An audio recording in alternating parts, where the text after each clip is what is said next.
Bueno, muy buenos días, jóvenes. Les agradecemos ahí por la puntualidad. Vamos a iniciar las actividades de hoy, pues lamentando pues que estemos en esta vía, jóvenes, pero la verdad es que la situación del país está caótico y no queremos que nadie esté en riesgo y tampoco nosotros, pero la academia no se detiene, chicos, y aquí estamos para servirles y continuar con nuestro programa.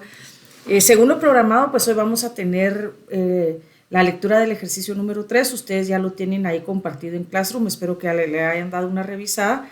Y luego, pues queremos agradecerle siempre al doctor Monterroso, que como ustedes saben es de la jornada vespertina, nos está acompañando hoy y nos va a apoyar con la conferencia de arquitectura contemporánea.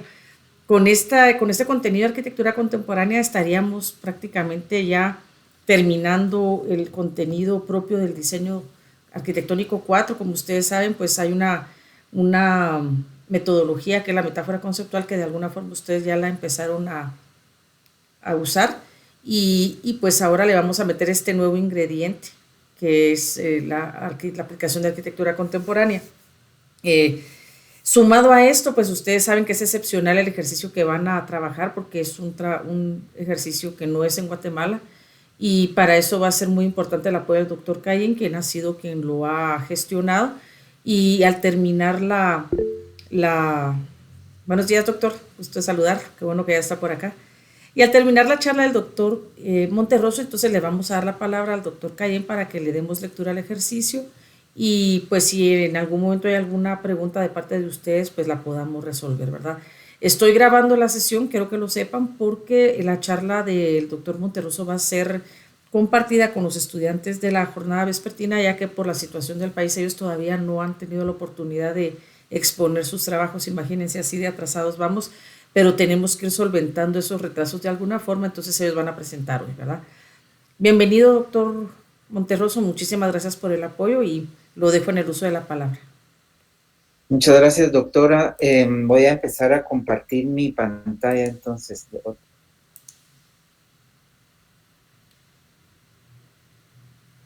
¿Me confirman, por favor? Sí, doctor, aquí estamos. Ya, ahora solo, ahí estamos. Ahí está Adelante. completa. Ya. Completa, doctor, adelante, gracias. Solo voy a quitar esta cosita.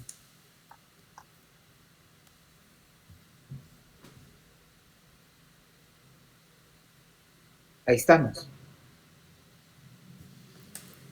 ¿Aló? Sí, doctor, ahí estamos. Bueno, Adelante. buenos días, jóvenes. Muchas gracias por estar acá presentes de nuevo en esta vía que al parecer llegó para apoyarnos siempre que necesitemos, como dijo la doctora, mantener viva la academia, no importa desde dónde nos encontremos. Lamentablemente la situación política del país no nos permite que tengamos contacto físico, pero pues gracias a Dios contamos con estas herramientas tecnológicas que nos permiten seguir adelante por nuestra seguridad, ¿verdad? Con nuestros temas y el programa académico para poderlo cumplir lo mejor que se pueda. Entonces, como bien comentaba ya la doctora, vamos a tratar el último contenido teórico de diseño arquitectónico 4, el cual está dedicado a reflexionar en torno a lo que sucede actualmente con nuestra disciplina, la arquitectura contemporánea. Para eso vamos a empezar definiendo primero nuestro contenido, qué significa, ¿verdad? ¿Qué es el espíritu del tiempo? Y obviamente vamos a hacer un recorrido por las últimas tendencias del mundo, de América Latina y de Guatemala. Es una presentación que dura aproximadamente 1 hora y pico. Son las 11:10, vamos a tratar de mantener el tiempo, ¿verdad? Así que por favor les pedimos que pongan mucha atención y que pregunten al final de la misma. De todas maneras, como ya es usual, vamos a compartir la presentación en el Classroom, en formato PDF. Lamentablemente, por la misma situación, los compañeros de la tarde van a poder tener acceso a esta presentación únicamente a partir de una presentación compartida, ¿verdad? Porque con ellos, por la misma situación, se tuvo que correr la presentación del ejercicio. Entonces, el término contemporáneo se deriva de un concepto en alemán que se llama el Zeitgeist, que es un término acuñado por el filósofo alemán Federico Hegel, y que quiere decir, traducido al español, espíritu del tiempo. Es lo que está sucediendo en este momento, por ejemplo, ¿verdad? Ese es el zeitgeist, el espíritu del tiempo, y de ahí viene ese concepto. No es lo que pasó ayer, no es lo que pasó, lo que va a pasar en el futuro, sino es lo que está pasando en el momento. Por eso es algo totalmente dinámico y se va moviendo, ¿verdad? Conforme pasa precisamente el tiempo, ¿verdad? Porque es el presente. Entonces, pero para poder hablar sobre el presente es importante que hagamos ese diagnóstico, como lo hemos hecho siempre, ¿verdad? Y como lo hemos comentado desde el inicio, siempre teniendo esa visión crítica de lo que sucede, esa posibilidad de analizar la situación, y en este caso, la que afecta o incide directamente en nuestro ámbito de competencia, que es la arquitectura. Y hemos dicho, ya lo hemos comentado, cómo la sociedad de consumo, que es la sociedad, que es el modelo que dirige a la sociedad actual, pues además de que también produce comida chatarra, produce un ambiente difícil, pues también produce arquitectura chatarra, ¿verdad? Y vemos cómo esos elementos, pues que lamentablemente se han utilizado como la base de la dieta en la cultura contemporánea, pues afectan el bienestar, el estado físico de nuestros cuerpos, y de la misma manera la arquitectura que, que se define como arquitectura chaparra también afecta nuestro estado de ánimo, nuestra salud mental y nuestra salud física también. Hemos visto que estos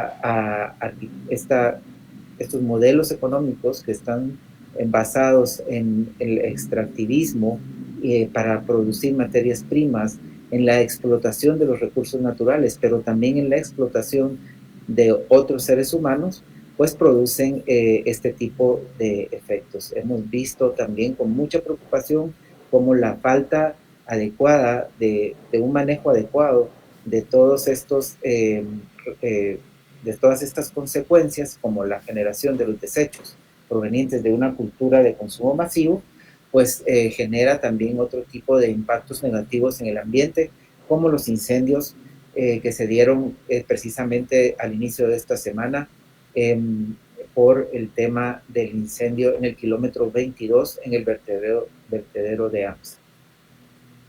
Entonces, son varios desafíos los que tenemos que afrontar de cara a esta contemporaneidad, y cómo van a afectar estos la forma en cómo hacemos y cómo entendemos el uso del espacio y la generación del espacio a través del diseño arquitectónico es clave. Entonces, por eso vamos a armar una serie de conjuntos para ver cuáles son estos desafíos en primer lugar. Bueno, en primer lugar, ¿qué hemos aprendido, verdad? Después de la pandemia. Ya este año justamente cumplimos 5 años después de que esta emergencia sanitaria paralizó al mundo. No es la primera vez que sucede. Aquí vemos una imagen de dos señoras en España cuando se dio el tema de la gripe española en 1917, 18, a inicios del siglo XX. ¿Verdad? No hemos aprendido lo más importante, que es cambiar los paradigmas que nos permitan como seres humanos tener una, una posibilidad de gestionar todas estas amenazas, ¿verdad? Es importante que de cara a estos desafíos, porque vienen más amenazas de este tipo, vienen más amenazas sanitarias, amenazas climáticas, etcétera, es importante que tomemos acciones y es impostergable que empecemos a abordar el tema de la gestión integrada de riesgos a desastres, GIR, y obviamente la adaptación al cambio climático, ACC. Cada año que pasa se registran temperaturas récord. Vimos que había mucho frío a este principio de año y finales del año pasado, pero también al mismo tiempo sabemos ya que se pronostican altas temperaturas para esta temporada seca. grandes cantidades de precipitación pluvial en cortos periodos, ¿verdad? Vemos cómo ahora llueve en media hora lo que antes llovía en un mes. Estas amenazas a la calidad de vida de las comunidades, tanto urbanas como rurales, son consecuencia del calentamiento global producido por las acciones humanas, ya lo dijimos, ya mencionadas con anterioridad. De ahí la importancia de estar preparados para adaptarnos a esos cambios, así como organizados con sistemas de gobernanza que permitan gestionar de manera integrada esos riesgos, los cuales van desde lo ambiental y lo social, con deterioros irreversibles a los ecosistemas, así como amenazas a la salud que pueden devenir en nuevas pandemias.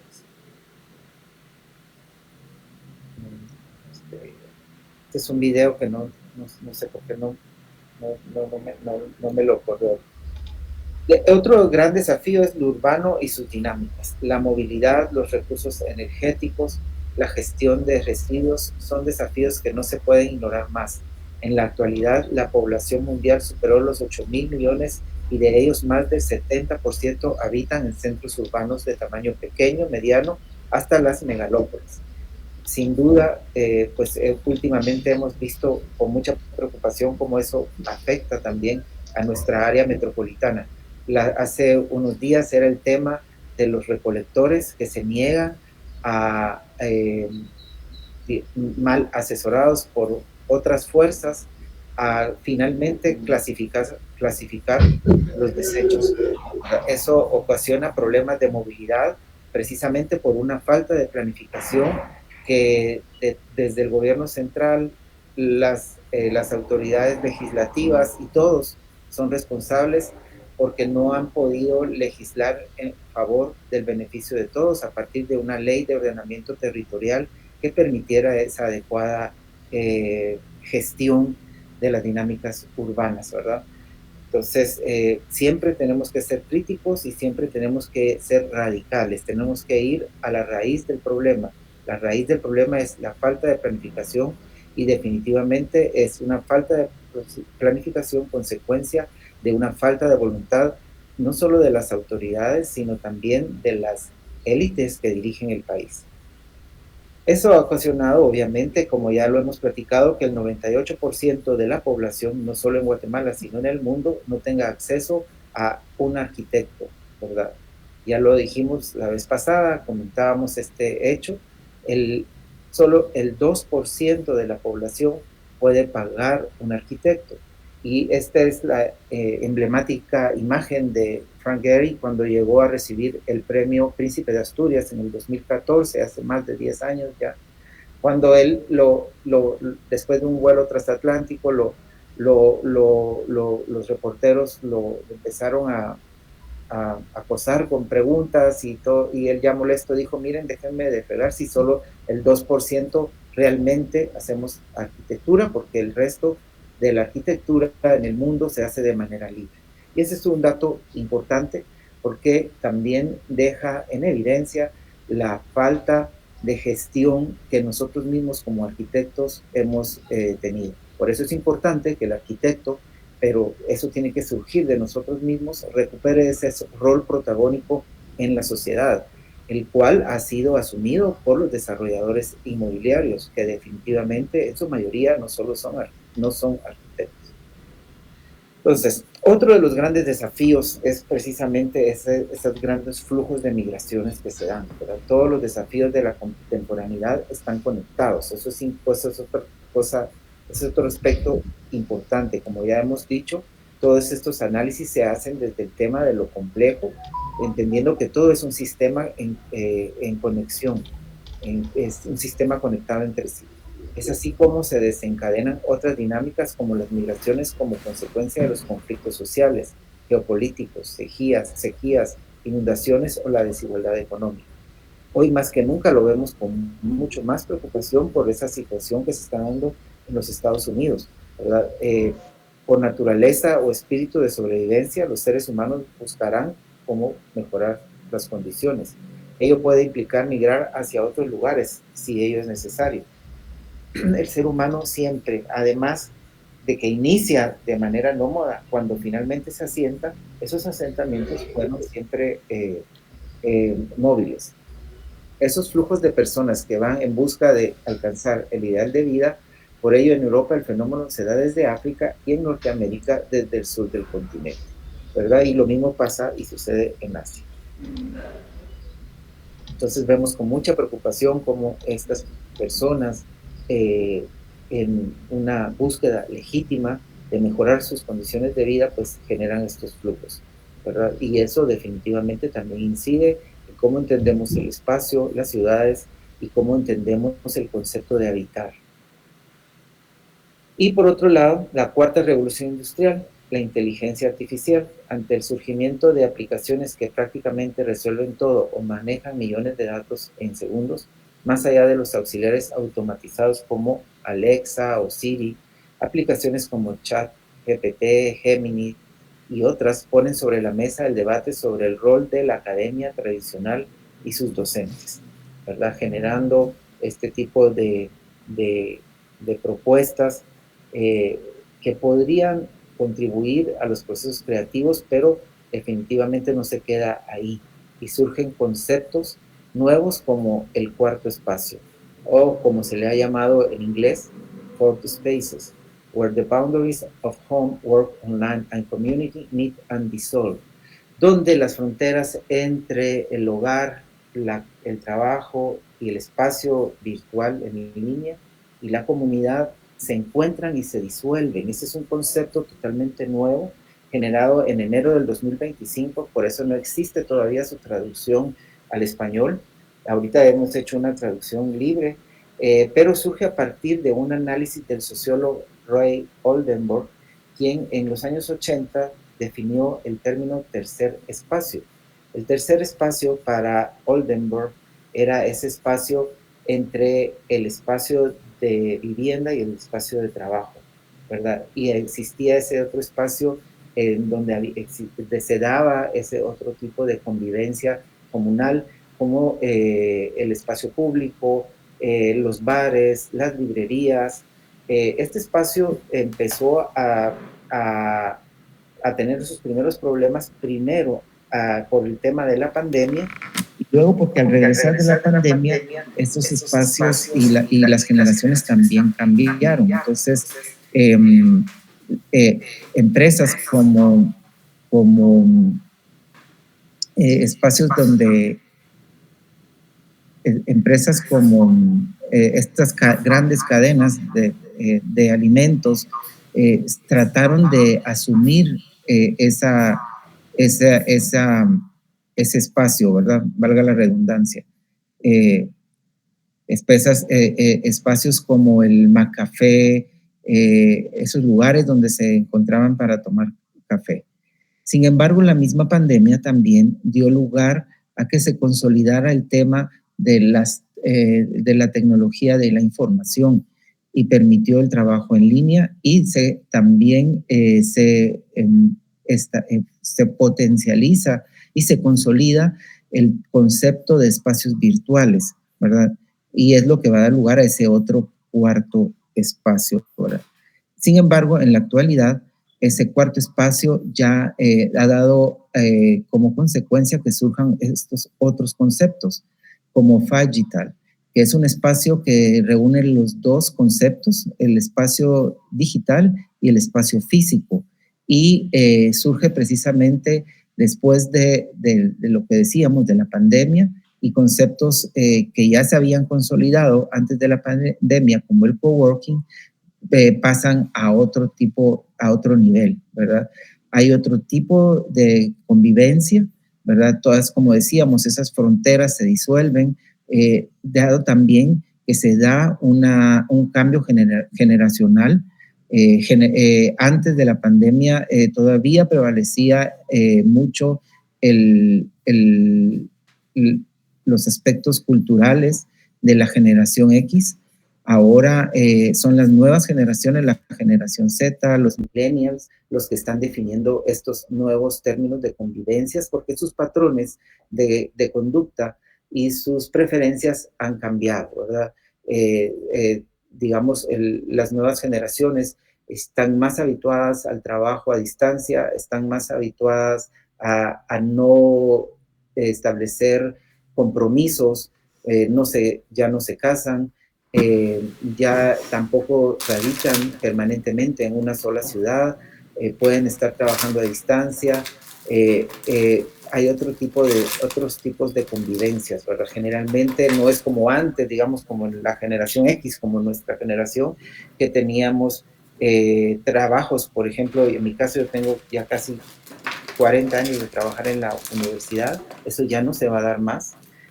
Tengo amistades de más de 20, 30 años, eso tampoco se da en la actualidad, ¿verdad? Entonces, son cambios en los hábitos de consumo, de conducta, ¿verdad? Y eso definitivamente también impacta en un cambio de paradigma en cómo estamos utilizando y cómo entendemos el espacio.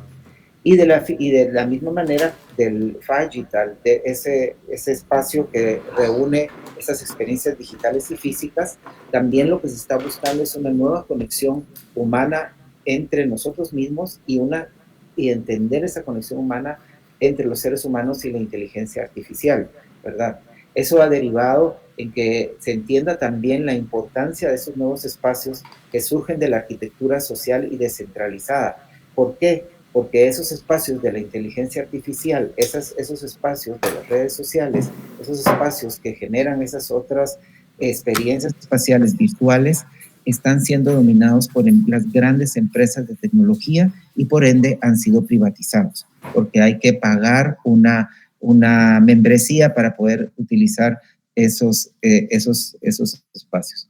Eso nos está conduciendo precisamente hacia descentralizar esas experiencias espaciales virtuales que definitivamente también tendrán que existir y obviamente también nos está llevando y conduciendo hacia unas nuevas formas que de hecho ya impulsamos en Diseño Arquitectónico 4, que es la de activar procesos de inteligencia colectiva, ¿verdad? Aprender a co-crear en grupo, es decir, en grupos colectivos que activan esas inteligencias y que más allá de respetar la importancia y la relevancia de la individualidad, pues también se entiende la importancia de esa individualidad interconectada con otras personas formando grupos. Entonces, ese es, digamos, el mapa de los paradigmas que están vigentes en la actualidad y este último que acabo de compartir con ustedes, como se acaban de dar cuenta, es verdaderamente nuevo, surge en enero de este año. Entonces, tenemos que prepararnos para eso, ¿verdad?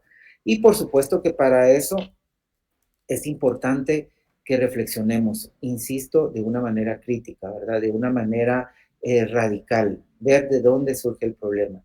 El problema definitivamente está en el modelo económico, que es un modelo insostenible, el modelo económico sustentado en el extractivismo del medio ambiente, sustentado en la explotación de otros seres humanos, vemos todo lo que ha, ha generado, ¿verdad? Entonces sí es importante que más allá de un modelo sostenible, pensemos en un modelo regenerativo que nos permita fortalecernos como sociedad para hacerle frente a esos desafíos que definen nuestra contemporaneidad, ¿verdad? Entonces, por eso es importante de nuevo insistir en la importancia de trascender del funcionalismo racionalista a la experiencia espacial. ¿Por qué? Porque ya veíamos en el último paradigma de donde está el tema de lo digital, en donde se tiene que encontrar un balance entre la experiencia digital y la experiencia física, todo está vinculado, ¿verdad?, con nuestra mente. Y sobre todo, cuando empecemos, ahorita ni siquiera hemos abordado el tema de la inteligencia artificial, solo la estamos viendo a lo lejos. Cuando de verdad sea un fenómeno que no podamos dejar de atender, va a ser mucho más importante ponerle atención al tema de la experiencia espacial y sobre todo ponerle atención al tema de la experiencia espacial a través de los sentidos, porque eso es lo que va a poder rescatar nuestra condición humana, ¿verdad? De cara a todo esto que estamos viendo. Entonces, este es un esquema que se elaboró hace un par de años, ¿verdad? que definitivamente ya hay que complementarlo. Tendremos que ver ahí cómo incluimos el tema de la inteligencia artificial, ¿verdad? En cuanto a cómo nos puede ayudar a ejercer nuestro oficio desde la contemporaneidad, y habían unos ciertos paradigmas, digamos, que están vigentes todavía, como el tema de la semiótica, ¿verdad? Que se concentra en la metáfora conceptual y que busca darle un discurso a nuestra arquitectura. El tema más allá de lo constructivo, porque esto de lo tecnológico, las nuevas tecnologías de diseño y el diseño paramétrico se queda más en esa área, pero esto tenemos que complementarlo con el tema de la inteligencia artificial, como decíamos también, y esas experiencias espaciales. El ambiente, la sostenibilidad y la regeneración, que es algo que no podemos aplazar más. Tenemos que definitivamente que abordar ese tema, es impostergable. El tema de lo cultural también lo necesitamos fortalecer, porque definitivamente está íntimamente ligado a nuestras identidades, y de esta manera también podemos fortalecer nuestra condición humana. Y obviamente también el tema de lo social, que va de lo estético a lo ético y de lo ético a lo estético, ¿verdad? Generando precisamente un diseño arquitectónico con compromiso social, con sentido y contenido, como hemos dicho también, que es este diseño arquitectónico 4, un diseño que busca activar esos procesos creativos, pero no para solo decir, ay, qué bonito se ve, sino que estar conscientes de estos desafíos que nos presenta la contemporaneidad, y poder dar respuestas de diseño arquitectónico que sean útiles, sostenibles, regenerativas y que contribuyan a resolver problemas sociales. Entonces, empecemos a hablar entonces de lo contemporáneo y cómo lo entendemos, y por qué es importante retroceder hasta Europa, en la Europa de la posguerra, principalmente en la ciudad de Rotterdam, en Holanda, la cual había quedado devastada por una serie de bombardeos que había sufrido de parte del régimen nazi, que quería pues invadirla. Finalmente la reina logra huir a Londres, pero ya no bombardean, logrando de esta manera que no se bombardeara Ámsterdam, realmente la única ciudad importante de Holanda que quedó totalmente destruida fue Rotterdam. Es por eso que cuando concluye la Segunda Guerra Mundial, pues que surgen todos estos acuerdos, ¿verdad? Económicos, ¿verdad? Que dan lugar al resurgimiento de Europa. Se da precisamente en esta ciudad el tema de la reconstrucción, pero ya aplicando los paradigmas de la arquitectura moderna, como podemos ver en esta recuperación, este proyecto urbano de Limban, que es el centro histórico de Rotterdam, ya con criterios prácticamente modernos, ¿verdad? Un paseo abierto, cubierto, para aprovechar la experiencia comercial, ¿verdad? Pero ahí mismo en Rotterdam también se crea ese ambiente de apertura para nuevas ideas que van a definir la arquitectura contemporánea. Y es ahí en Rotterdam donde nace el papá de la arquitectura contemporánea, este señor que tenemos en pantalla, Rem Koolhaas. Aquí está en la fotografía cuando eran muchachos en el Architectural Association de Londres, eh, con una de sus alumnas, Zaha Hadid, que después también iba a ser una de las grandes transformadoras de la arquitectura, como lo entendemos en la actualidad. Todo esto viene obviamente de la arquitectura moderna, ¿verdad? Y de hecho no podemos negar que muchas de las ideas de Rem Koolhaas parten precisamente de una postura crítica al constructivismo ruso, que iba a contribuir en gran manera a la Bauhaus, y después obviamente iba a consolidar los fundamentos del movimiento moderno, ¿verdad? Como lo conocemos en la actualidad. Este es el edificio Seagram de Mies van der Rohe, construido en 1957 en Nueva York. Y luego, obviamente, también ya la postura crítica, ¿verdad? Como les decíamos, siempre hay que tener una postura crítica. Aquí en Delirious New York, Rem Koolhaas, este libro que precisamente es su tesis de maestría, eh, que va a estudiar a Cornell en Nueva York, él hace una crítica a la arquitectura moderna, precisamente, ¿verdad? Y por eso es que van a surgir otros paradigmas, se va a consolidar el tema de la posmodernidad, el tema de la deconstrucción, el tema del high-tech y otras formas de abordar la arquitectura que definieron los finales del siglo XX.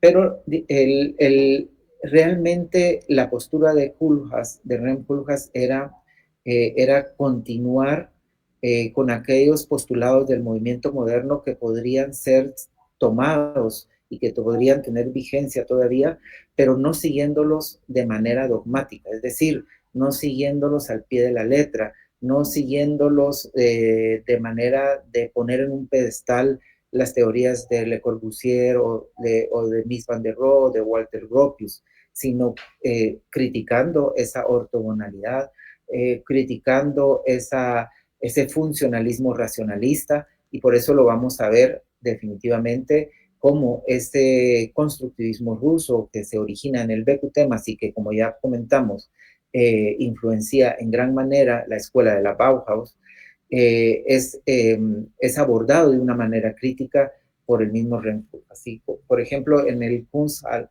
que es la Casa de la Cultura de Rotterdam, su ciudad natal, vemos como esa ventana corrida ya no sigue esa ortogonalidad que era una de las características del movimiento moderno.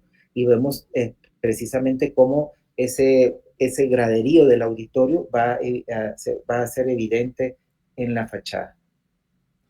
Vemos también aquí cómo, por ejemplo, el girar, el mover el graderío hacia un extremo, ¿verdad? Esa es una postura totalmente crítica y contestataria ante el orden del movimiento moderno funcionalista racionalista, ¿verdad? Pero al final de cuentas vemos también los otros principios de la modernidad, ¿verdad?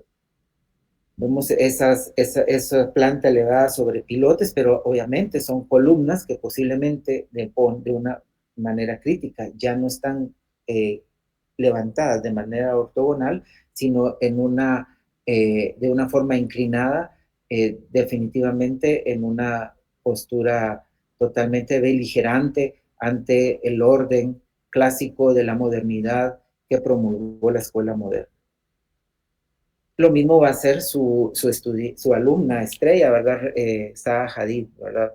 Va a jugar precisamente con esos principios clásicos del constructivismo ruso, de la teoría de la forma, por ejemplo, pero lo va a hacer de una manera crítica. Aquí en esta fotografía es clave del Museo Maxi, del Museo de Arte del siglo XXI de Roma, que se inauguró en el 2010, en el 2010, vemos precisamente cómo Zaha Hadid incluso resalta esos elementos funcionalistas de la circulación, convirtiéndolos también en parte de su propuesta estética. La lámpara que vemos acá en el techo es precisamente un corredor, ¿verdad? Vemos también, regresando al tema de la modernidad, cómo otras personas han sido también críticas ante ese abstraccionismo profundo, ¿verdad? Y por eso nosotros insistimos en la posibilidad y la utilidad de utilizar las metáforas conceptuales para poder buscarle sentido y contenido y podernos alejar y distanciar un poco de ese abstraccionismo que se vivía en la arquitectura moderna. Luis Barragán, por ejemplo, como podemos ver en estas fotografías de su casa estudio, era totalmente metafórico y conceptual, ¿verdad? Porque conceptualmente utilizaba la luz, las texturas, ¿verdad? Para generar esas evocaciones a las antiguas haciendas en Guadalajara, donde él había crecido. Actualmente, por ejemplo, esta cuadra San Cristóbal tiene vigencia porque finalmente la han convertido en un centro cultural, ¿verdad? A partir de septiembre de este año va a estar abierta al público, a pesar de que ya fue la inauguración.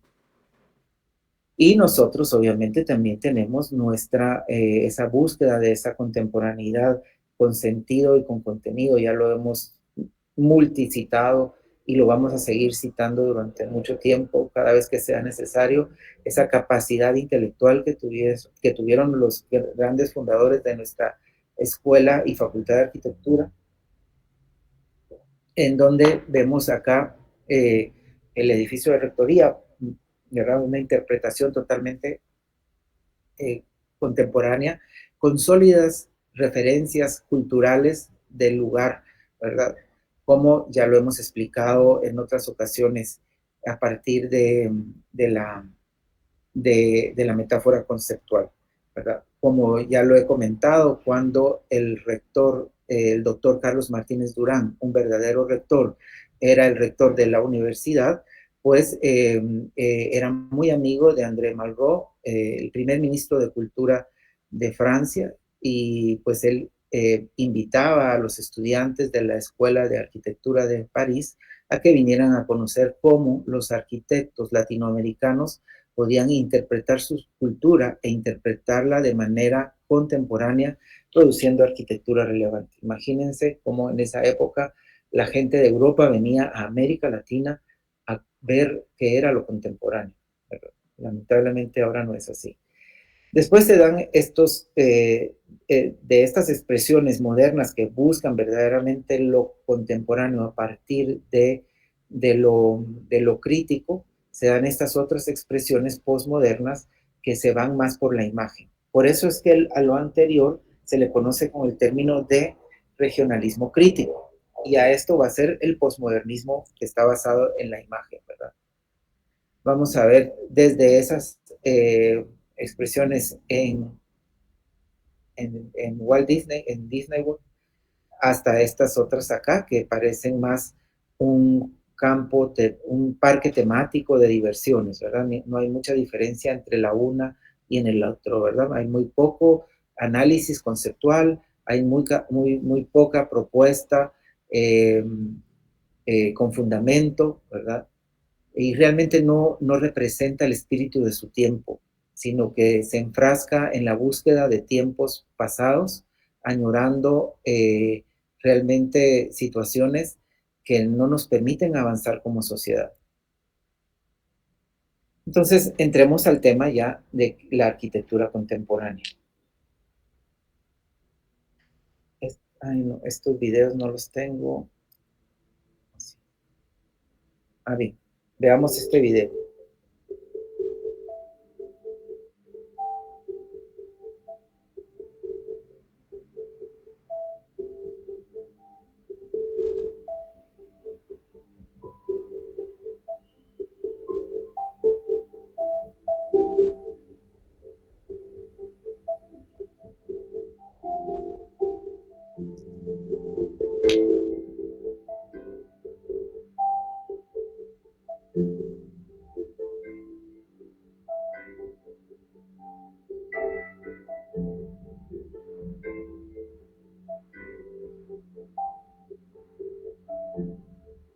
So what is the state of Chianti Classico, the region today? In the end of the 1960s, there was a need to really demonstrate what were the potential and the practical results of an area like Chianti Classico. And the project Tignanello really gave a push, although it was not Chianti Classico because the rules were different. Sure. The fundamental idea was Sangiovese, and Sangiovese coming from this area. Across all these years, while Brunello, other areas, Bolgheri came up strong, I think Chianti Classico, in a certain sense, probably because of its heterogeneous landscape, terroir, heterogeneous also producers from tiny to a bit larger, has shown less potential of an overall average quality. Yeah. So what has happened is that it has remained a little bit the little sister or the little brother. And it really is time that now Chianti Classico just puts his assessment on overall quality. And there is a lot of interest all over the world for wines made by Sangiovese, for typical wines with a very typical character. I don't think people are enjoying anymore only just great Cabernets or great Chardonnays. And Sangiovese is really back on the task, and with all the experiments, the work, the technical help that we've had, we really can produce wonderful wines in this area.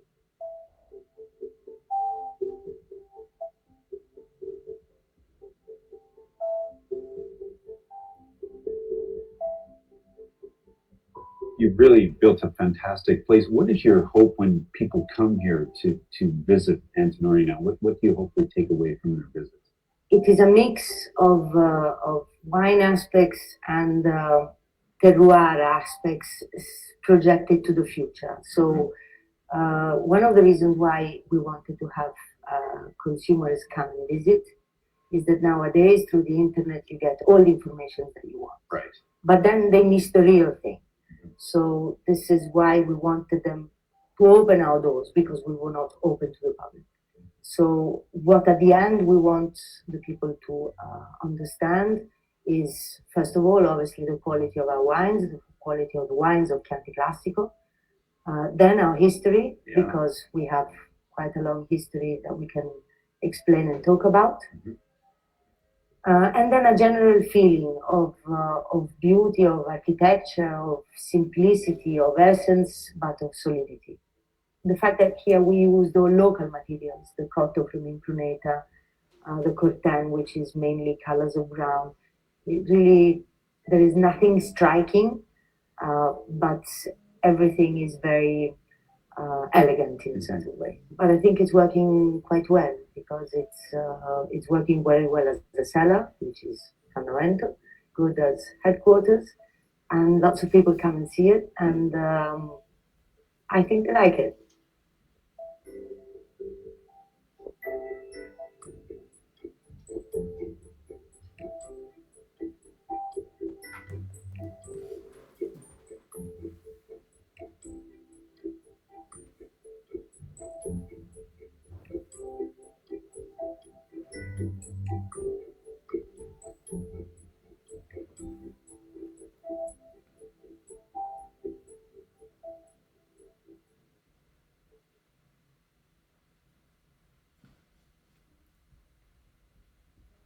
Antes de ver este video, el video anterior no pude activar la traducción, pero realmente lo puse porque es importante que resaltemos cómo una actividad tan arraigada con la identidad y con la historia de esta familia Antinori, tienen más de 600 años de producir vinos, Chianti Classico en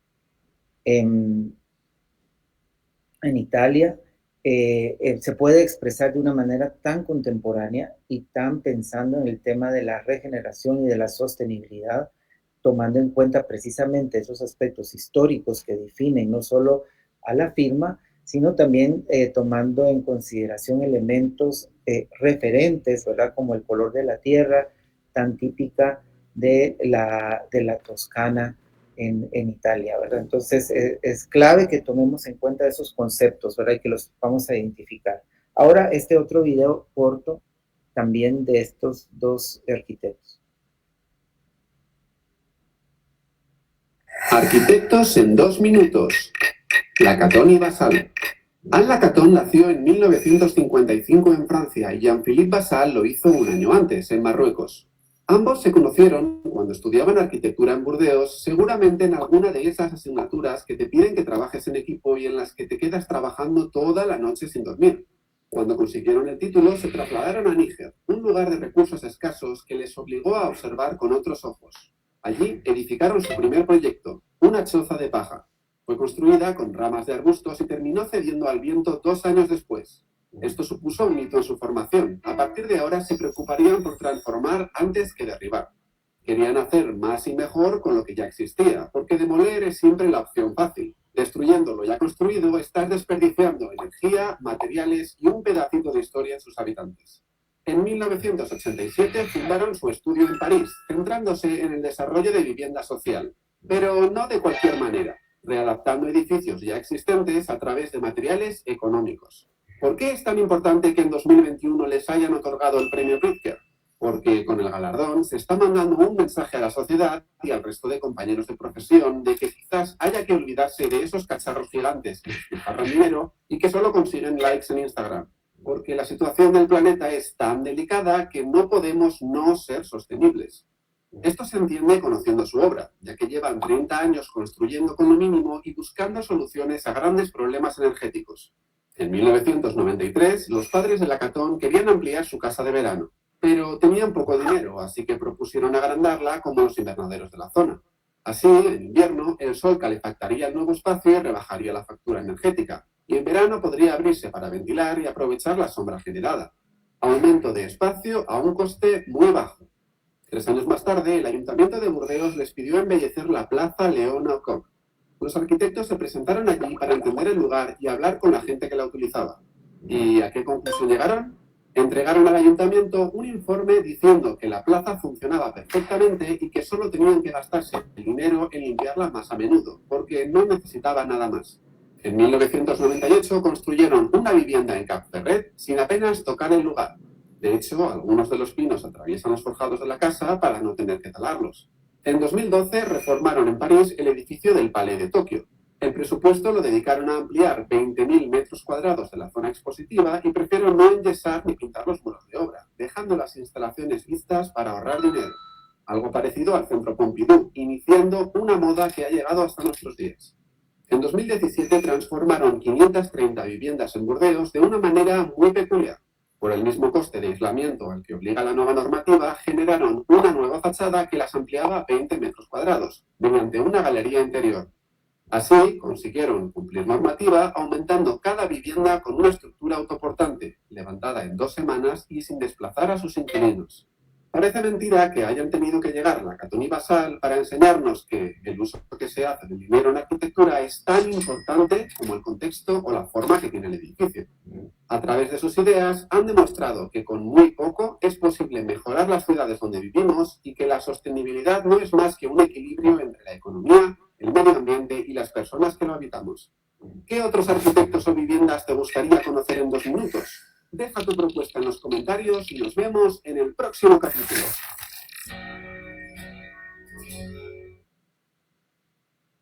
Bueno, aquí en Guatemala estamos nosotros también haciendo estos esfuerzos por recuperar, por no, por optimizar, por recuperar espacios existentes, espacios abandonados. Por ejemplo, con la arquitecta Maceli, como ustedes saben, tenemos nuestro estudio acá en Zona 1.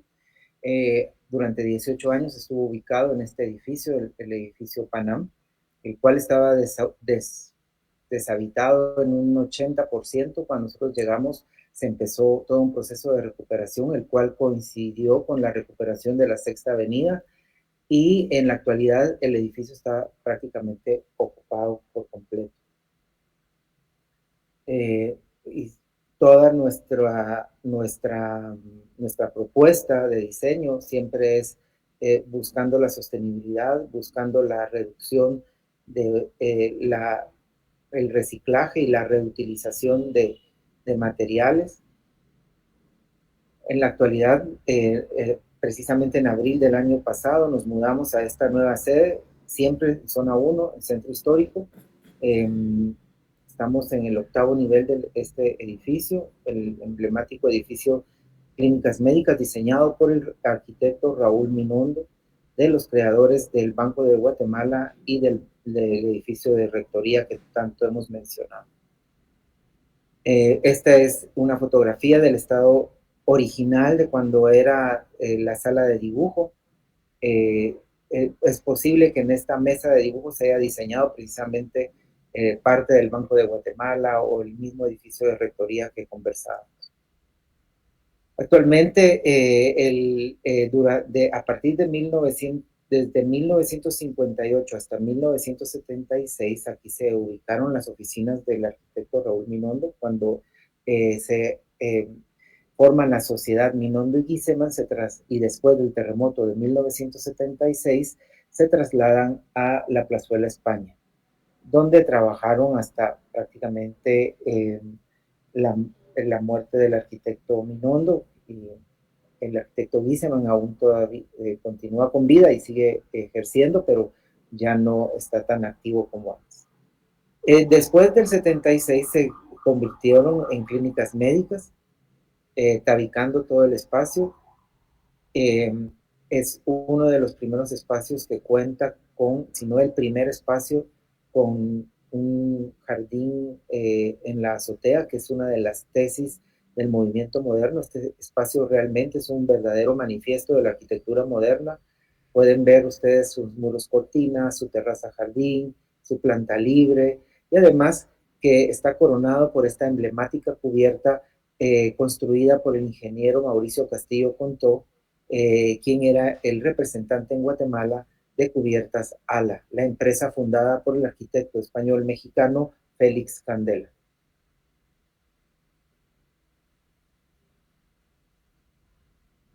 Bueno, ¿qué sucede ahora en América Latina, ¿verdad? ¿Qué podemos entender como estos movimientos? En el año 2022 asistí a un curso impartido por el profesor Juan Pablo Ashner Rosselli de la Universidad de Rosario en Argentina, y él planteaba realmente el curso de la siguiente manera. Voy a dejar con el video.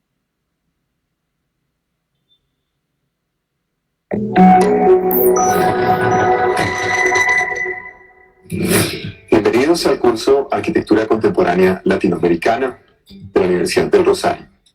Mi nombre es Juan Pablo Ashner y les estaré acompañando a lo largo de este MOOC, en el que analizaremos diferentes arquitecturas hechas en la región desde el año 2000 hasta nuestros días.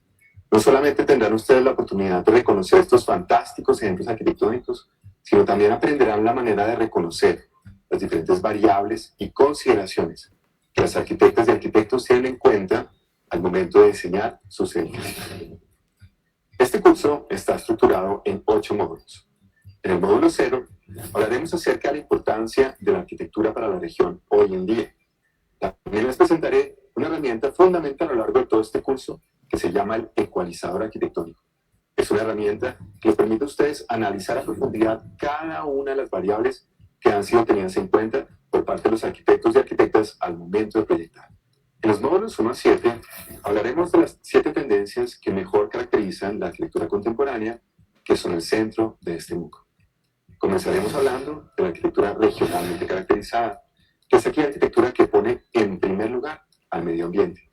Continuaremos con la arquitectura socioeconómicamente recursiva, que es aquella arquitectura en la cual se pone en primer lugar al ser humano, a las comunidades, a los desafíos sociales que enfrenta nuestra sociedad. Continuaremos hablando de la arquitectura fenomenológica expresiva, aquella arquitectura donde se trabaja con los sentidos, con los materiales, con las sensaciones que gobiernan el espacio. Seguiremos hablando de la arquitectura simbólica conceptual. En esta arquitectura son importantes las ideas, los conceptos y el alto sentido de abstracción que se maneja en cada uno de los edificios. Seguimos con la arquitectura objetual. Edificios en los cuales importa mucho la forma, la volumetría, los componentes estéticos. A continuación, arquitectura inmobiliaria, en la cual pesan mucho aspectos como la normativa, la legislación y las definiciones económicas que gobiernan nuestras ciudades. Y finalizaremos con la arquitectura racionalmente rigorista, aquella arquitectura en la que se pone de relieve el tema constructivo, el tema funcional y también el tema técnico. En cada uno de los módulos van ustedes a encontrar una videopresentación. En ella les explicaré un poco en qué consiste la tendencia y a continuación les mostraré ejemplos significativos de edificios adelantados en la región que bien la representan. Hemos dispuesto para ustedes una galería fotográfica y hemos preparado para cada módulo diferentes actividades, cuestionarios, encuestas, foros o entrevistas. Así las cosas, los invitamos a revisar el material recorrer las galerías fotográficas, reflexionar sobre los conceptos de lo aprendido y participar en los foros que les ayudarán a enriquecer el estudio de la arquitectura contemporánea latinoamericana. Bienvenidos. Bueno, este es el ecualizador que, así como lo llama él, ¿verdad? De la arquitectura latinoamericana contemporánea. Realmente es un modelo de análisis bastante aplicable, ¿verdad? Y lo hace a partir de 7 preguntas, ¿verdad? Consideraciones asociadas a lo ambiental, consideraciones asociadas a lo social, a lo sensorial, material y espacio, a lo conceptual, cultural y simbólico, a la forma y a lo estético, a lo inmobiliario y normativo y a lo pragmático constructivo, como él ya dijo. Y en función de a qué atiende más, a qué pregunta atiende más, él hace esa clasificación de la arquitectura latinoamericana en contemporánea. Lo importante es que cada uno de nosotros cuente con una forma de evaluar, con una forma y un modelo teórico que nos permita establecer juicios objetivos, ¿verdad? Con fundamentos filosóficos para poder tomar decisiones y para poder, pues decir, esto es arquitectura, esto no es arquitectura. Hagamos un rápido recorrido.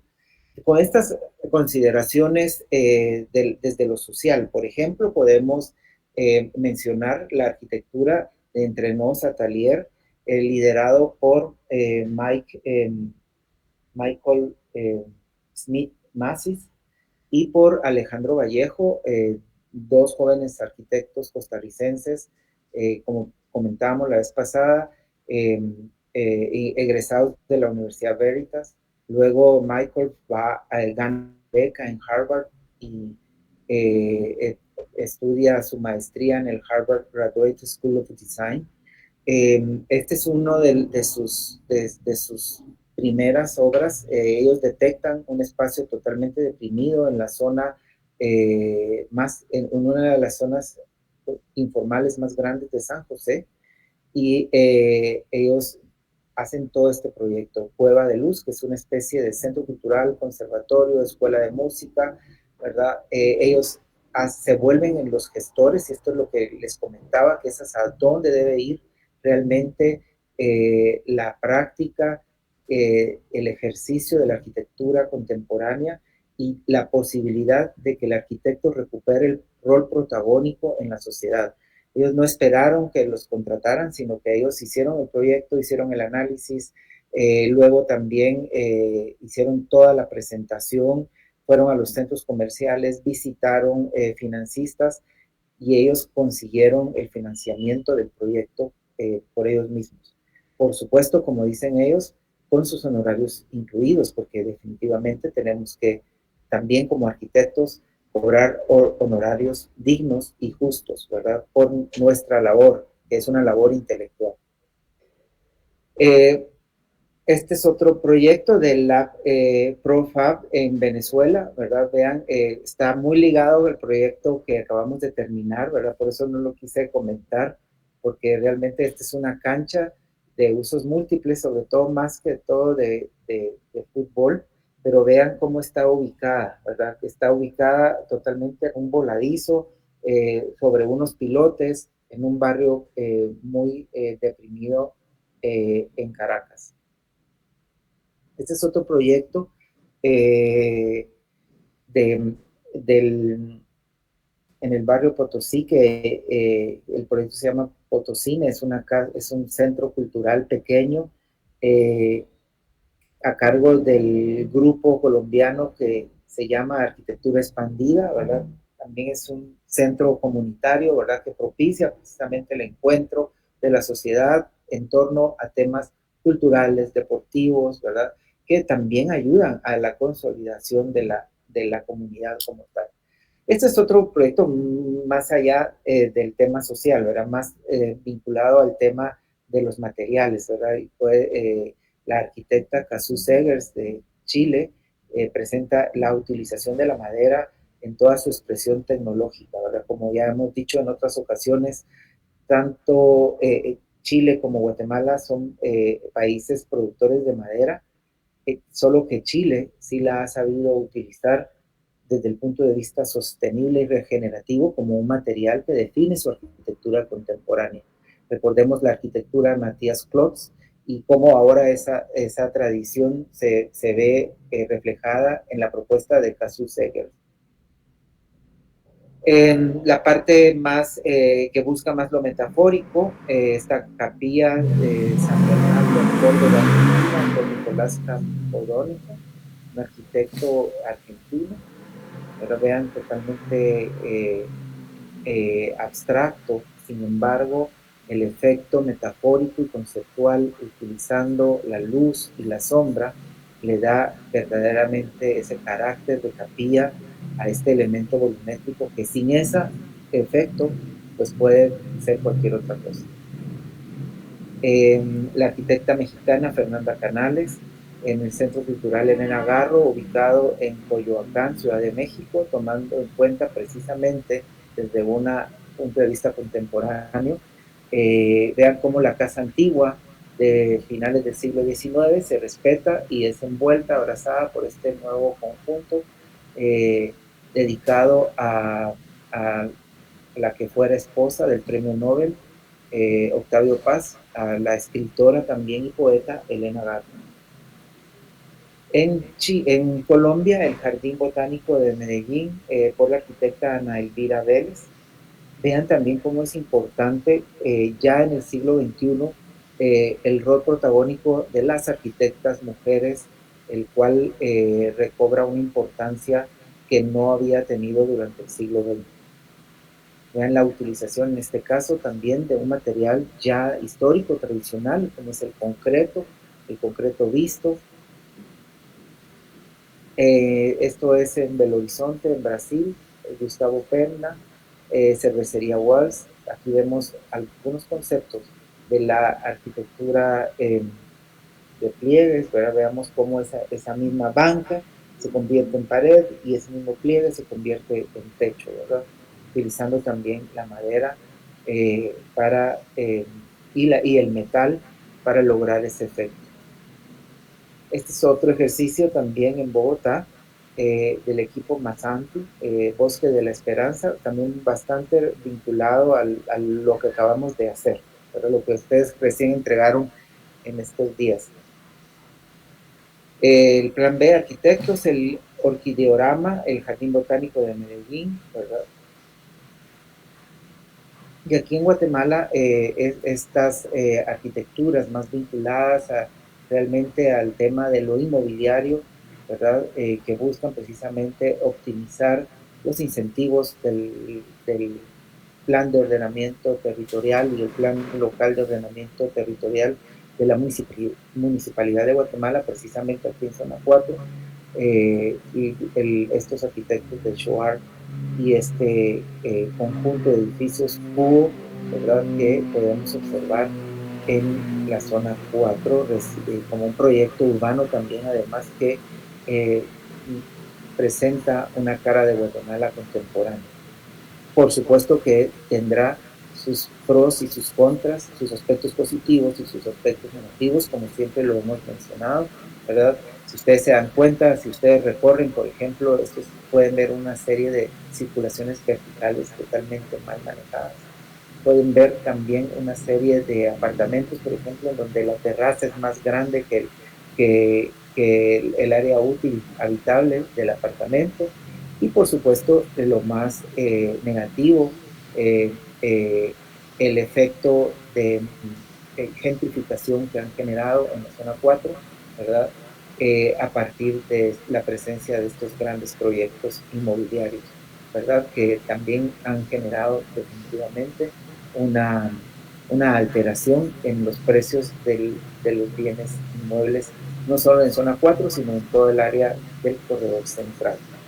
Definitivamente que sí hay aspectos positivos, ¿verdad? Por ejemplo, la recuperación de las calles, la recuperación de los espacios mixtos, ¿verdad? Donde en las plantas bajas hay comercio, hay restaurantes, y se traduce precisamente en una ciudad viva, en una ciudad que debe tener todo este tipo de usos mixtos, espacios para trabajar también, para que sea vivo, pero sí, como decíamos anteriormente, tiene que ser con una postura crítica, con políticas Sí, mire, públicas que si permitan no adquiere el Ice Bucket, muchas siempre se le personas envía tengan una acceso cubeta a pequeña este de tipo de sal de habilidad gallo con espacial, hielo, y no solo ¿verdad? las personas que Y si cuentan usted con los quiere, el recursos Ice Bucket limitados tiene un para costo de poder. 75 quetzales por cada Ice Entonces, Bucket y esta es y tiene otra refil de hielo propuesta que sí vale la aproximadamente pena cada 40 ver, minutos. ¿verdad? Es la propuesta de estos arquitectos holandeses, de residentes en, en Costa Rica, en la Casa de Cero Producción de Huella Ecológica.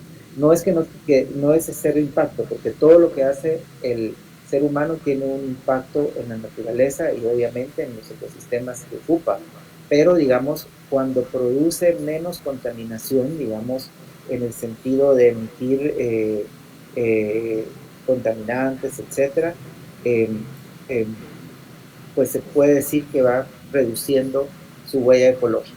Por supuesto, nunca va a ser cero, ¿verdad? Nunca va, digamos, esto sería, digamos, la postura crítica ante este proyecto, porque nunca va a ser cero. Quiera que no, siempre va a producir algo, ¿verdad? Entonces, pero sí busca minimizar eso, ¿verdad? Veamos el video rápido.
Aquí tal vez lo que vale la pena resaltar es precisamente la aplicación de estos elementos de arquitectura bioclimática que buscan mejorar el confort tanto interno como externo y la habitabilidad de la casa, ¿verdad? Y cómo precisamente esperamos nosotros que ustedes los apliquen en todos sus proyectos. Definitivamente que el proyecto nuevo que tenemos a las puertas es un proyecto que definitivamente no conocemos el área, tendrá que hacer una investigación súper profunda y obviamente preguntar mucho a las personas que serán invitadas del doctor Danilo Cayén para poder conocer el contexto y tener la posibilidad de aplicar asertivamente todas estas herramientas de control climático para esa zona específica. ¿Verdad? Entonces, de nuevo, terminamos con este concepto del ecualizador de la arquitectura contemporánea latinoamericana, cual me parece también interesante porque ahí vamos nosotros viendo, si nosotros reflexionamos y sometemos y podemos tomar este modelo como base, pero podemos también hacer nuestro propio modelo. Siempre es importante que nos cuestionemos, pero principalmente que nos cuestionemos estos aspectos, ¿verdad? Que van a ser la base fundamental filosófica de todas nuestras reflexiones antes de tomar decisiones en los procesos de diseño arquitectónico. ¿Está bien o está mal? ¿Es verdadero? ¿Es falso? Contribuyo con mi propuesta a mejorar la calidad espacial y los usuarios se van a sentir confortables en mi espacio.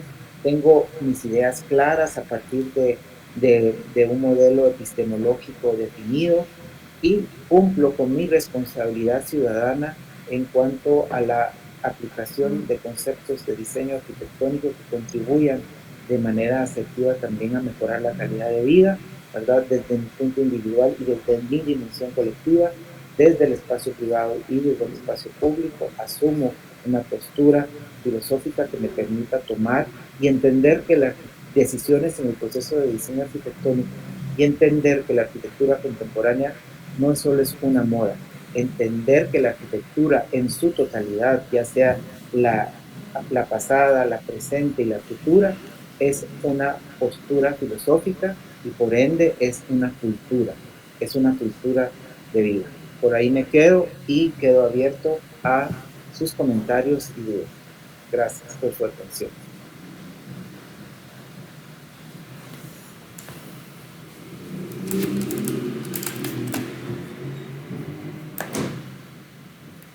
Gracias, muchas gracias. Voy a dejar de presentar. Muchas gracias, doctor Monterroso. No sé, en algún momento se conecta la doctora Sonia Fuentes. Aquí estoy. Sí, gracias, doctor. Sí, aquí estoy, gracias, doctor. Sí, no es que estaba ahí contestándole a usted, doctor Darks. Bueno, muchísimas gracias, doctor, por la excelente presentación. De verdad que son reflexiones que son muy importantes, jóvenes, que hagamos, ¿verdad? Cómo estamos haciendo arquitectura y sobre todo porque el tema de la contemporaneidad, como se dan cuenta ustedes, no es nomás un título o ponerle ciertas características morfológicas a la arquitectura, sino que más allá es buscar que la arquitectura tenga esa sostenibilidad que les hemos venido contando desde el principio del curso, esa aplicabilidad, ¿verdad? Esa flexibilidad, incluso tratar de mejorar lo que de alguna forma ya existe, ¿verdad, Patojos? De eso se trata la regeneración. Y bueno, toda esta serie de características que la contemporaneidad de alguna forma está abordando ahorita, algunas mejores que otras más sostenibles que otras, ¿verdad? Yo siempre pongo en tela de juicio el tema de los desarrollos inmobiliarios, pero es parte de lo que estamos viviendo y estamos en la contemporaneidad. Y bueno, son cuestiones que tenemos que poner en la crítica a ver si eso es lo correcto de hacer o no, ¿verdad? Entonces, por eso me gusta mucho la charla del doctor, porque realmente son una serie de reflexiones que nos tienen que poner a hacer pensar a nosotros para ser mejores arquitectos y sobre todo porque estamos inmersos en este siglo, jóvenes, o sea, no estamos trabajando el siglo pasado y hay cuestiones que podemos retomar y mejorar, otras que pues malas prácticas que deberíamos de hasta cierto punto desechar si fuera posible. Y también esto va de la mano de todos estos elementos materiales que podamos usar en algún momento para que nuestra arquitectura realmente sea más sostenible y regenerativa. Por otro lado, pues este es un llamado para que ustedes jóvenes se pongan a estudiar, ¿verdad? A investigar, porque pues ya vieron ahí toda la diversidad de arquitecturas que se pueden dar en esta contemporaneidad, unas abordadas desde el punto de vista del ambiente, otras abordadas desde el punto de vista urbano, otras abordadas desde el punto de vista morfológico. Todo lo deberían de aplicar ustedes y sobre todo jóvenes, porque ahorita estamos en este reto de ejercicio en donde vamos a intervenir un edificio que es patrimonial de arquitectura industrial y obviamente no deberíamos estar haciendo copias de lo que vamos a ver, sino que todo lo contrario, generar arquitectura de este tiempo que se adapte, ¿verdad? Que se integre sin competir con ese patrimonio, ¿verdad? Entonces, yo sé que no es fácil el reto, pero tampoco es algo que ustedes no puedan hacer, ¿verdad? Entonces, por eso es que lo ponemos sobre la mesa. Yo le agradezco muchísimo al doctor Monterroso por este gran aporte. Quisiéramos, antes de darle lectura al ejercicio, pues abrir el espacio para que nos hagan preguntas, por favor, jóvenes, aprovechando que está el doctor acá en esta jornada. Y luego, pues, también esperaría comentarios de parte de los profesores, ¿verdad? Muchísimas gracias, doctor. Con gusto.